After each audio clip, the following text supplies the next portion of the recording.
வணக்கம் ஃப்ரெண்ட்ஸ். எனக்கு ரொம்ப பிடிச்ச அரிசி உப்புமாங்க. அதுவும் எங்கள் அம்மா பண்ணி கொடுத்தாங்கன்னு எனக்கு ரொம்ப பிடிக்கும். அது எப்படி பண்ணாங்கன்னு பார்க்கலாம் வாங்க.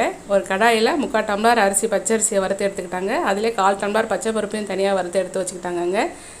அதுக்கப்புறம் ஒரு சின்ன குக்கரில் ஒரு 5 ஸ்பூன் எண்ணெய் விட்டுக்கிட்டாங்க. கடுகு ஒரு 1/4 ஸ்பூனு, 2 வரமிளகாய். அது பொரிஞ்சதுக்கப்புறமா துவரம்பருப்பு ஒரு 4 ஸ்பூன் துவரம்பருப்பு போட்டிருக்காங்கங்க. அதுவும் பொரிஞ்சதுக்கப்புறமா ஜீரகம் கொஞ்சம் போட்டாங்க.